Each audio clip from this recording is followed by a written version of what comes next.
Hello, today I will be presenting a psychological analysis of Paul Bernardo and his criminal behavior.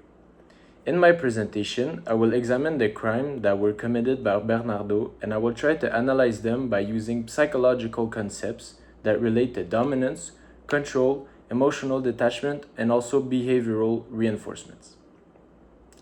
I will focus on two main arguments. Firstly, I will try to explain how dominance and control were major motivations in Bernardo's violent sexual offending. Secondly, I will try to explain how repeated offending and behavioral reinforcements may have contributed to the escalations of his crime over time. Okay, so now a little introduction on who is Paul Bernardo.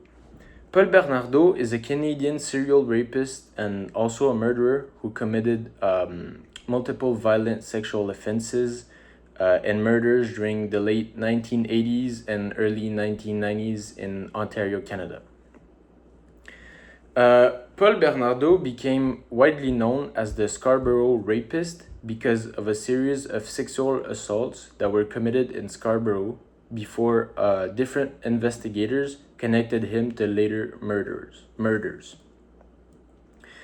Bernardo committed these crimes along with his wife, Karla Omaloka. Together, they abducted, assaulted, and even murdered several young women, including Leslie Mahaffey and Christian French. According to the Ontario Court of Appeal decision in R.V. Bernardo, Paul Bernardo was convicted of offenses that were including first-degree murder, kidnapping, aggravated assault, and also forcible confinement. He received a life sentence and he remains incarcerated today as we speak. The case of Paul Bernardo became one of the most well-known criminal cases in the Canadian history because of the severity of the crimes and also how he repeated them and how they escalated over a certain period of time.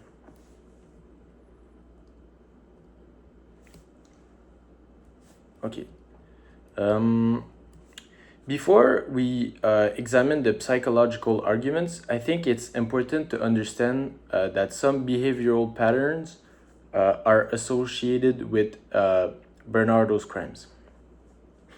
His offending behavior escalated over time. Early offenses involved sexual assaults, but later crimes that he committed became increasingly violent and even leading to murder. After reviewing our course material, I found that violent offenders may display traits that are associated with limited pro-social emotions, like including emotional detachment, lack of empathy, even shallow emotional expressions, and maybe even disregard for the suffering of other people. Many of Bernardo's actions reflected these behavioral patterns. For example, the crimes involve manipulation, repeated violence, and disregard for the suffering of others. The relationship between Bernardo and Karla Homolka also contributed to the continuation and the escalations of the crimes through the repeated patterns of aggression and also reinforcement.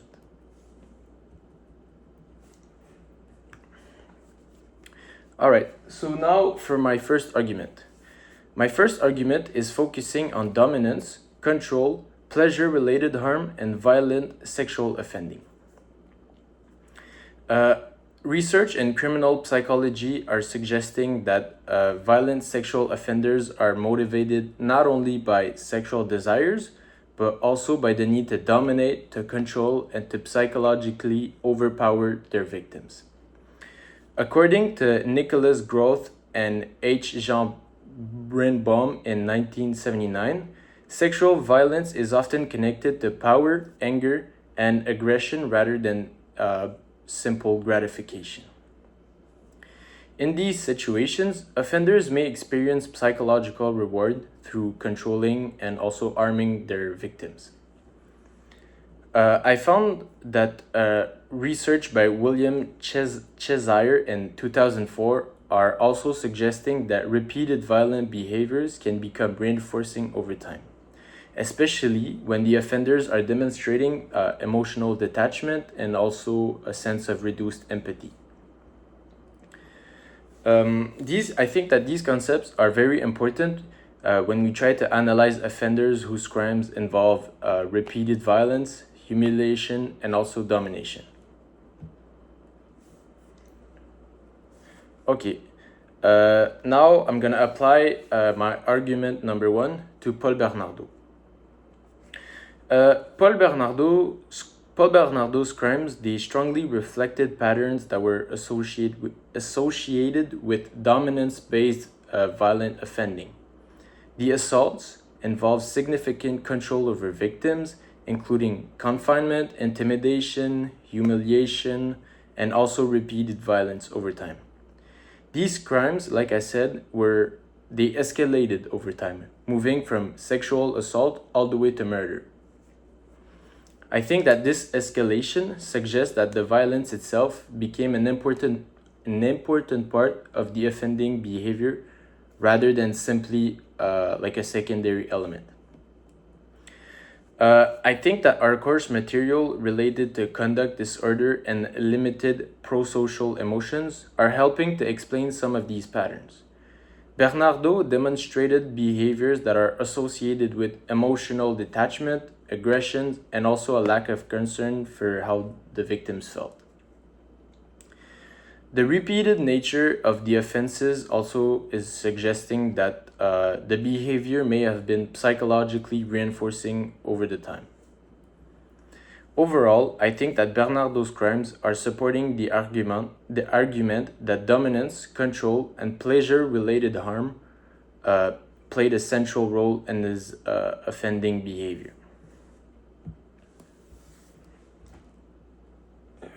Okay, so now for the research support for my first argument. These are the scholarly sources that support my first argument. First of all, Groth and Birnbaum 1979 research helps to explain that rape and also violent sexual offending are frequently motivated by power and also by anger.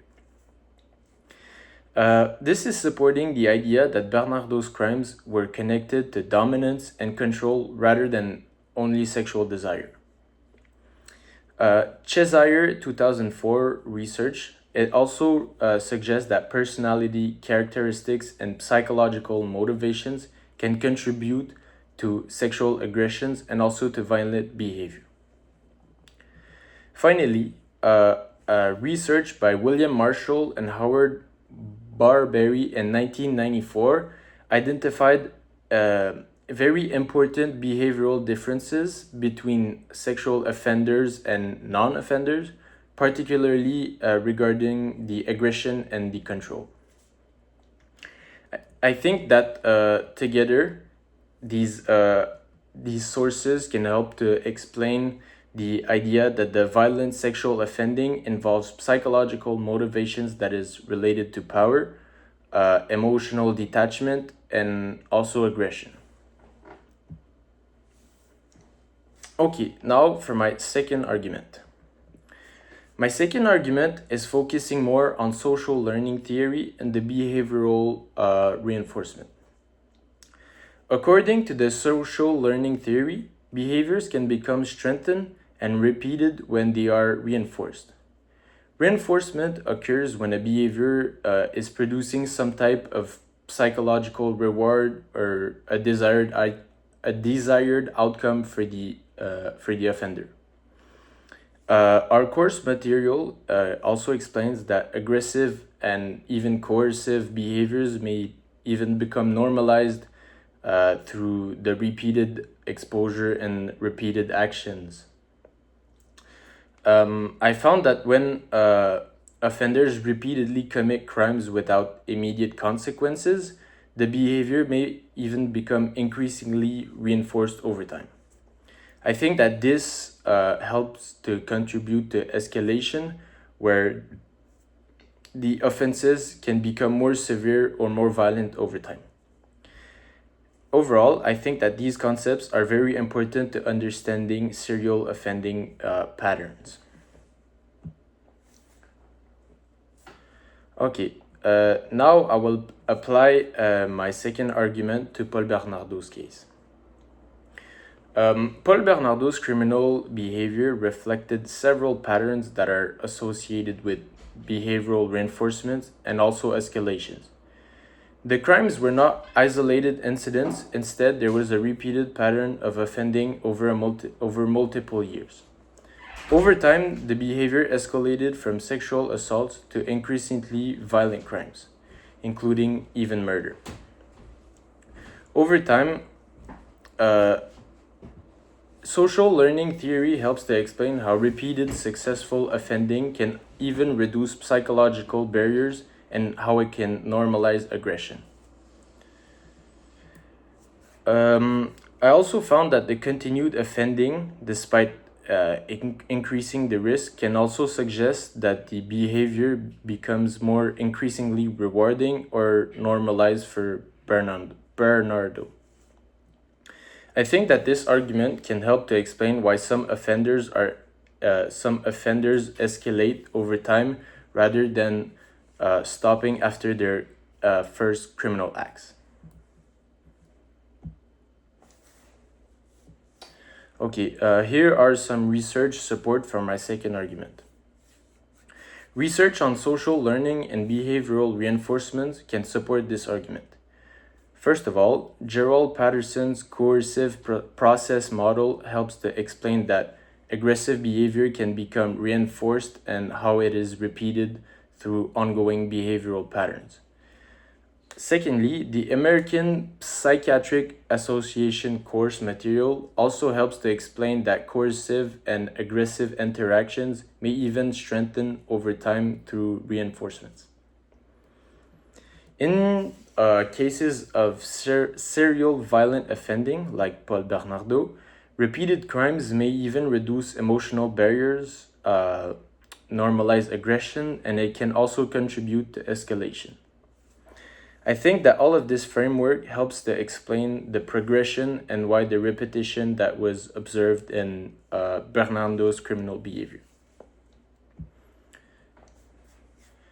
Now, in conclusion, I could say that psychological theories help to provide a deep insight into Paul Bernardo's violent criminal behavior. And my first argument demonstrated how dominance, control, and how pleasure-related harm appeared to